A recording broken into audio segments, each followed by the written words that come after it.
ಭೃಗುಮುನಿ, ಅಂಗೀರಸ, ಪುಲತ್ಸ್ಯ, ದಕ್ಷ, ನಾರದ, ಕರ್ದಮ ಮುನಿ, ಸಾಧನ ಮತ್ತು ಧರ್ಮಾದಿ ಅಥವಾ ಜಾಲಬ್ರಹ್ಮ ಎಂಬ ನವಬ್ರಹ್ಮರುಗಳು ಬ್ರಹ್ಮನಿಂದ ಉದ್ಭವಿಸಿದವರು.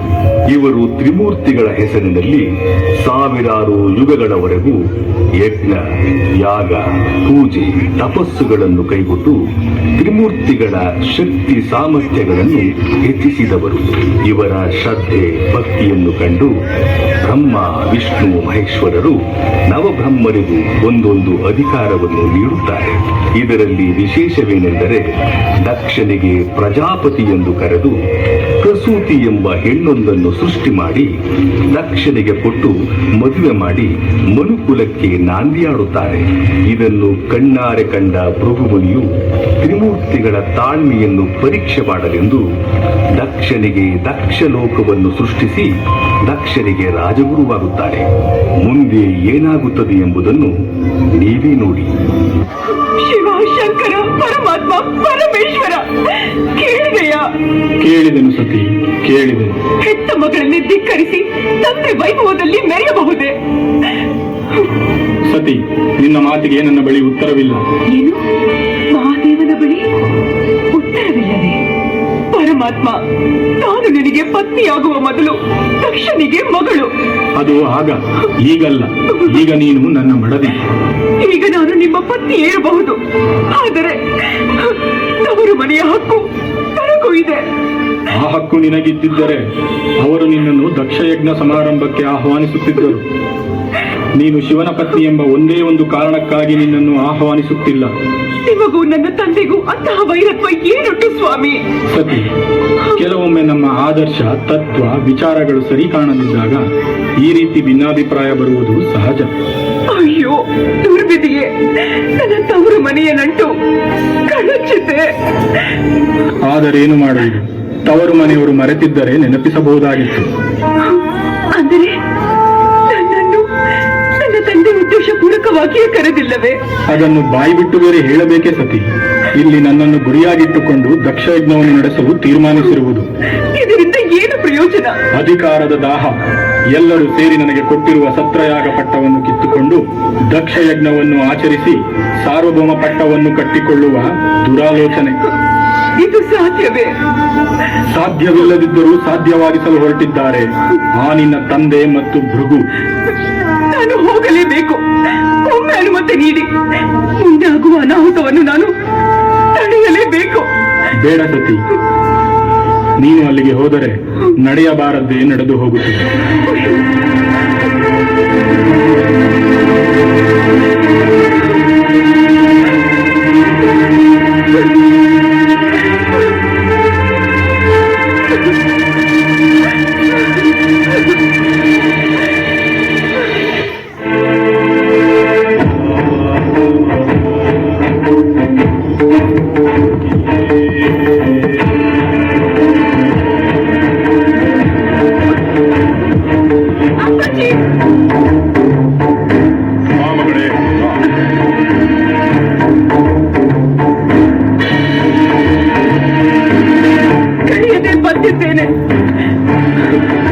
ಅನಿವಾರ್ಯ ಕಾರಣಗಳಿಂದ ಕರೆಯಲಾಗಲಿಲ್ಲ. ಇದು ನಿನ್ನ ತವರು ಮನೆ. ಯಾವಾಗ ಬೇಕಾದರೂ ಬರಬಹುದು, ಯಾವಾಗ ಬೇಕಾದರೂ ಹೋಗಬಹುದು. ಇಲ್ಲಿರುವ ಈ ಸಿರಿ ಸಂಪತ್ತೆಲ್ಲ ನಿನ್ನದು. ಪ್ರೀತಿಯೇ ಇಲ್ಲದ ಮೇಲೆ ಈ ಸಿರಿ ಸಂಪತ್ತು ನನಗೇಕೆ ಅಪ್ಪಾಜಿ? ಶಾಂತಳಾಗು ಮಗಳೇ, ಶಾಂತಳಾಗು. ಅಪ್ಪಾಜಿ, ನನ್ನ ಗಂಡ ಪರಶಿವನ ಮೇಲೆ ನಿಮಗೇಕೆ ಅಷ್ಟೊಂದು ಹಠ? ಹಠವಲ್ಲ, ಅಧಿಕಾರತ್ವ. ನಾನೇ ಸರ್ವೇಶ್ವರ, ಸಾರ್ವಭೌಮನೆಂದು ಮೆರೆಯುತ್ತಿರುವ ಆ ನಿನ್ನ ಪತಿಯ ಅಹಂಕಾರವನ್ನು ಅಡಗಿಸಲು. ಬೇಡ ತಂದೆ, ಬೇಡ. ನನ್ನ ಗಂಡನ ಜೊತೆ ಹಠ ಬೇಡ. ಎಲ್ಲೋ ವಿಭೂತಿದಾರಿ ಮಡದಿಯನ್ನು ಕಳುಹಿಸಿ ನಾಟಕವಾಡುತ್ತಿರುವೆಯಾ? ನಾಟಕವಾಡುತ್ತಿರುವುದು ನನ್ನ ಗಂಡ ಪರಶಿವನಲ್ಲ, ನೀವು ಮತ್ತು ನನ್ನ ತಂದೆ. ಮಾತು ಮುಂದುವರಿಸಬೇಡ ಮಗಳೇ. ನನ್ನ ಸಹನೆಯಲ್ಲಿ ಮೀರುತ್ತಿದೆ, ಅದನ್ನು ಪರೀಕ್ಷೆ ಮಾಡಬೇಡ. ಸತ್ತು ನಿಮ್ಮ ಮಗಳೆಂಬುದನ್ನು ಮರೆಯಬೇಡಿ. ಪ್ರಸೂತಿ, ನಿನಗಿದು ಅರ್ಥವಾಗದು. ಸುಮ್ಮನೆ ಸ್ವಂತ ಮಗಳನ್ನೇ ಮರೆತು ಪರಶಿವನನ್ನು ನಿಂದಿಸಬೇಡಿ. ಒಮ್ಮೆ ಒಮ್ಮೆ ಆಲೋಚಿಸಿ, ನಿಮ್ಮ ತಪ್ಪು ಅರಿವಾಗುವುದು. ತಂದೆ ಎನ್ನುವುದನ್ನು ಅರಿಯದೆ ಮಾತನಾಡುತ್ತಿರುವೆ ನೀನು. ಅಪ್ಪಾಜಿ, ನನ್ನ ಮಾತಿಗೆ ಮನ್ನಣೆ ಇಲ್ಲದಿದ್ದರೆ ನಿಮ್ಮ ಯಜ್ಞಕ್ಕೆ ನನ್ನ ಧಿಕ್ಕಾರವಿರಲಿ. ತಂಗಿ, ಸಮಾಧಾನ ಮಾಡಿಕೊ, ಒಪ್ಪ ಬಿಡು. ಇಲ್ಲಿ ಯಾರು ಯಾರಿಗೂ ಸಮಾಧಾನ ಮಾಡುವ ಅಗತ್ಯವಿಲ್ಲ. ಇದು ದಕ್ಷ ಮಂಟಪ. ಇಲ್ಲಿ ದಕ್ಷ ದೇವನೇ ಸರ್ವೇಶ್ವರ, ಸಾರ್ವಭೌಮ, ಎಲ್ಲವೂ. ನಿನಗೆ ನನ್ನ ತಂದೆ ಸರ್ವೇಶ್ವರ, ನನ್ನ ಪತಿ ಪರಶಿವ ಸರ್ವೇಶ್ವರನಲ್ಲವೇ? ಸರ್ವೇಶ್ವರನಲ್ಲ, ಅವನೊಬ್ಬ ಶ್ಮಶಾನ ರುದ್ರ, ವಿಭೂತಿದಾರಿಯಷ್ಟೇ. ಇಲ್ಲ ಚಿಕ್ಕಪ್ಪ, ನನ್ನ ತಂದೆ ಇಂದು ಸುಮ್ಮನಿದ್ದೆ, ಇನ್ನು ನಾನು ಸಹಿಸಲಾರೆ. ಮಾತನಾಡಬೇಡ ಮಗಳೇ. ನೀನು ನನ್ನ ತಂದೆ ಇಲ್ಲ. ನೀನು ನನ್ನ ಮಗಳಲ್ಲ. ನಿನ್ನ ದಕ್ಷ ದೇವರಿಗೆ ಅಂತ್ಯ, ದಕ್ಷ ದೇವರಿಗೆ ಅಂತ್ಯ. ಅಟ್ಟಹಾಸವನ್ನೇ ಮೆಚ್ಚಿ ಬರುವ ಪರಾಕ್ರಮಿ ಈ ದಕ್ಷ. ಮಗಳೆಂದು ಸುಮ್ಮನಿದ್ದೇನೆ, ಇಲ್ಲದಿದ್ದರೆ ಹೊರಗಟ್ಟುತ್ತಿದ್ದೇನೆ ಜೋಕೆ. ಪರಶಿವ ಕೇಳಲಾರೆ, ಪರಶಿವ ಕೇಳಲಾರೆ. ಇಂತಹ ದುರಾಕಾರಿಯ ಮಗಳಾಗಿ ಹುಟ್ಟಿದ ತಪ್ಪಿಗೆ ಯಜ್ಞಕುಂಡದಲ್ಲಿ ಬಿದ್ದು ಪರಶಿವನ ಆತ್ಮದಲ್ಲಿ ಬೆಳಕಾಗುವೆ.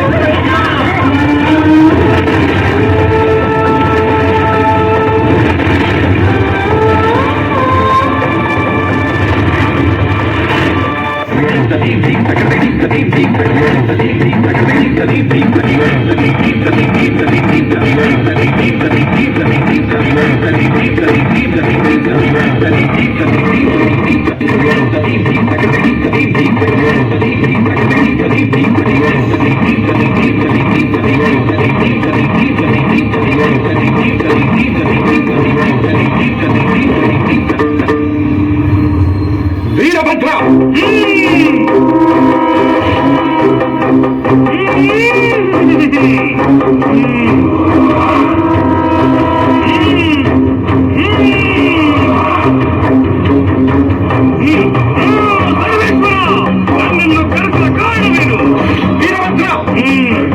ಅಟ್ಟಹಾಸದಿಂದ ಬೆರೆಯುತ್ತಿರುವ ದಕ್ಷಿಣ ಶಿವವನ್ನು ಕರಿ, ಕೊಬ್ಬಿನಿಂದ ಬೆರೆಯುತ್ತಿರುವ ಮೃದುವಿನ ಗರ್ವವನ್ನು ಮುರಿದು ಬಾ.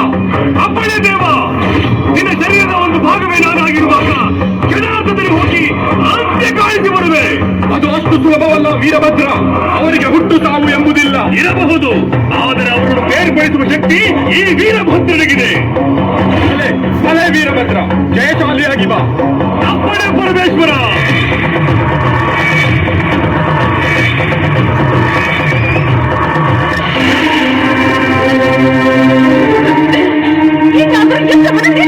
ಸಾಧ್ಯವಿಲ್ಲ ಪ್ರಸೂತಿ. ಹೆತ್ತ ಮಗಳನ್ನು ಕಳೆದುಕೊಂಡು ಸರ್ವಾಧಿಕಾರಿಯಾಗಿ ಬೆಳೆಯಬೇಕೆ? ಸತ್ಯವಳು ಒಬ್ಬಳು, ಬದುಕಿರುವವರು 100. ಯೋಚಿಸು ದಕ್ಷ. ನೇರ ಮುಂದುವರೆಸಿ ಗುರುದೇವ.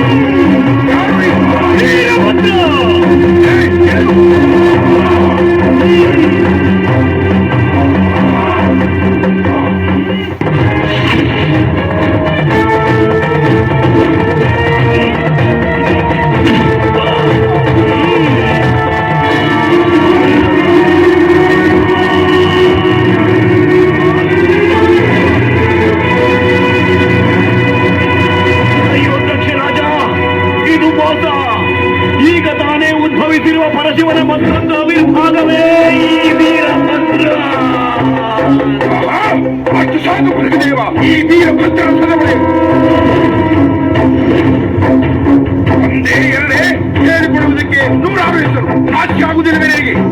ಅದು ಈ ದಕ್ಷಿಣೊಡನೆ ಹೋರಾಡಲು ಪರಮೇಶ್ವರನ ಮತ್ತೊಂದು ಭಾಗ ವೀರಭದ್ರನಾಗಿ ಬಂದು ಬಿಡುವೆ. ದಕ್ಷ, ಬಾಯಿಗೆ ಬಂದಂತೆ ಮಾತನಾಡಬೇಡ. ಪರಶಿವನು ಮಾವನನ್ನೇ ಕೊಂದ ಎಂಬ ಅಪಕೀರ್ತಿಗೆ ಒಳಗಾಗಬಾರದೆಂದು ವೀರಭದ್ರನಾಗಿ ಬಂದಿರುವೆ ಅಷ್ಟೇ. ತಪ್ಪೊಪ್ಪಿಕೊಂಡು ಶರಣಾಗು. ಸರ್ವೇಶ್ವರ ನೀನು, ನಾನು ಎಂಬುದು ಇವರ ಸಮ್ಮುಖದಲ್ಲೇ ನಿರ್ಧಾರವಾಗಲಿ. ಧೈರ್ಯವಿದ್ದರೆ ಬಾ, ತೊಡೆತಟ್ಟಿ ಯುದ್ಧಕ್ಕೆ ಸಿದ್ಧರಾಗು.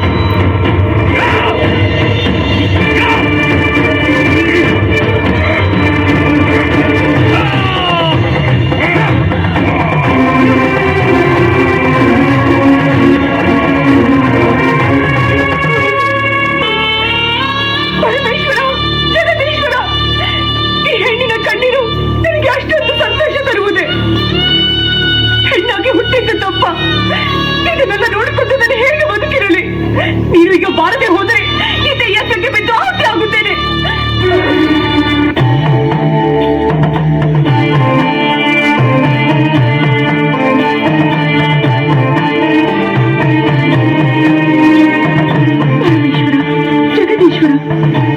ದಕ್ಷದೇವನು ಮಾಡಿದ ಅಪರಾಧವನ್ನು ಮನ್ನಿಸು ಮಹಾದೇವ, ಮನ್ನಿಸು.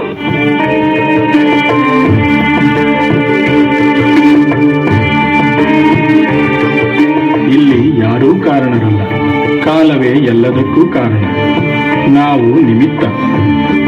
ಬ್ರಹ್ಮದೇವ, ಈಗ ನೀನು ಒಂದು ತಲೆಯನ್ನು ಸೃಷ್ಟಿ ಮಾಡಬೇಕಿದೆ. ಯಾವ ತಲೆ ದೇವ?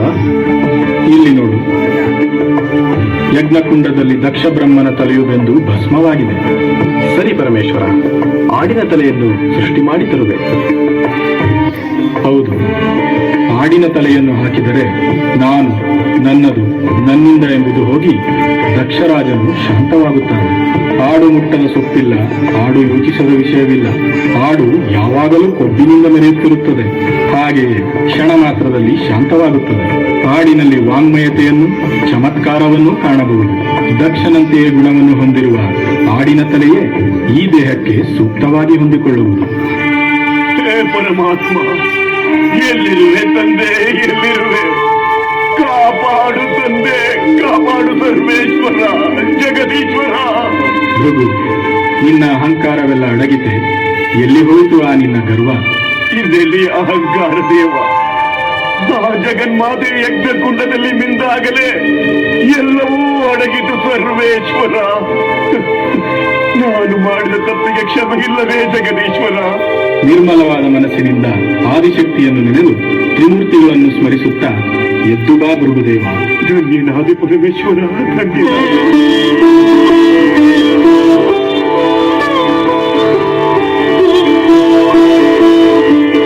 ಪರಮೇಶ್ವರ, ಜಗದೀಶ್ವರ, ನಾನು ಮಾಡಿದ ತಪ್ಪನ್ನು ಕ್ಷಮಿಸು ತಂದೆ, ಕ್ಷಮಿಸು.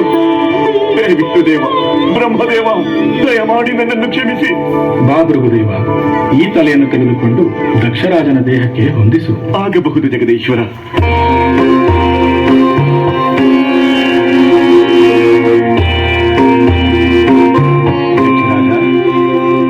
ದಕ್ಷರಾಜ,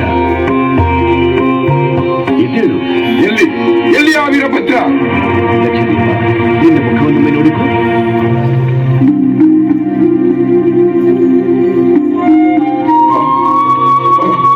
ಮೃಗುದೇವ, ಏನಿದು? ನಿನ್ನ ಮಗಳು ಸತಿಯನ್ನೊಮ್ಮೆ ನೆನೆಸಿಕೋ ದಕ್ಷ. ಅಯ್ಯೋ ಮಗಳೇ ಸತಿ, ನಿನ್ನ ಸಾವಿಗೆ ನಾನೇ ಕಾರಣನಾದರೆ. ಅಯ್ಯೋ ಪರಮಾತ್ಮ, ಏನು ನಿನ್ನ ಮಾಯಾಲೀಲೆ? ನನ್ನ ಮಗಳನ್ನು ಬದುಕಿಸಿಕೊಡು ಪರಮಾತ್ಮ, ಬದುಕಿಸಿಕೊಡು. ಮಿಂಚಿ ಹೋದ ಕಾರ್ಯಕ್ಕೆ ಚಿಂತಿಸಿ ಫಲವಿಲ್ಲ ದಕ್ಷರಾಜ. ಸತಿಯಾದ ನಿನ್ನ ಮಗಳು ಅಗ್ನಿಯಲ್ಲಿ ಬೆರೆತು ಆತ್ಮ ಜ್ಯೋತಿಯಾಗಿ ನನ್ನಲ್ಲೇ ಬೆಳಕಾಗಿರುವಳು. ಅವಳು ಮಗಳಾಗಿ ಹುಟ್ಟಿದ್ದೇ ನಿನ್ನ ತಪೋಬಲದಿಂದ. ಇನ್ನು ಮುಂದೆ ಸತಿ ಭೂಲೋಕದಲ್ಲಿ ಪಾರ್ವತಿ, ದುರ್ಗಿ, ಕಾಳಿ, ಚೌಡಿ, ಮಾರಿ, ಗಿರಿಜೆ, ಚಾಮುಂಡಿಯಾಗಿ ಜನ್ಮವೆತ್ತಿ ಭಕ್ತರ ಕಷ್ಟಗಳನ್ನು ಪರಿಹರಿಸುವಳು. ಧನ್ಯನಾದನು ಪರಮಾತ್ಮ, ಧನ್ಯನಾದನು.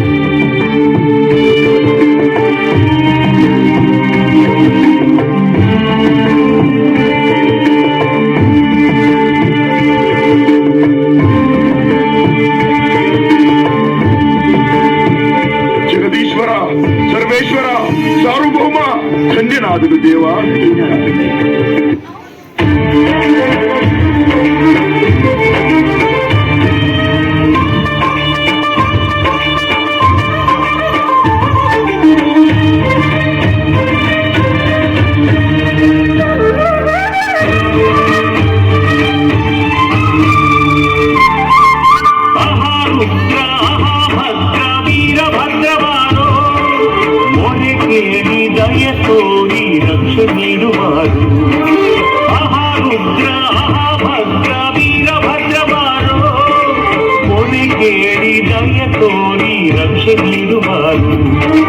ನಿನ್ನ ಪೂಜೆಯ ನಿನ್ನ ಸೇವೆಯ ನಾನು ಮರೆಯಲಿಲ್ಲ. ನಮ್ಮ ಮಾಡಲಿ ಏಕೆ ಈ ರೀತಿ ನೋವು ಕಾಡಿತಲ್ಲ. ವೀರಭದ್ರ ವೀರಭದ್ರ ವೀರಭದ್ರ ವೀರಭದ್ರ ವೀರಭದ್ರ ವೀರಭದ್ರ ವೀರಭದ್ರ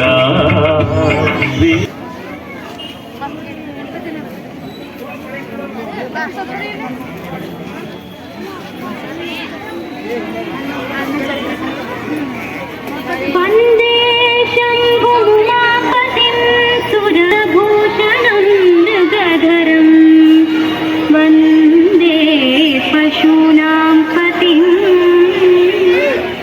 वन्दे सूर्यशशाङ्कवन्निनयनं वन्दे मुकुन्दप्रियं नदी आसुरनदी न्याय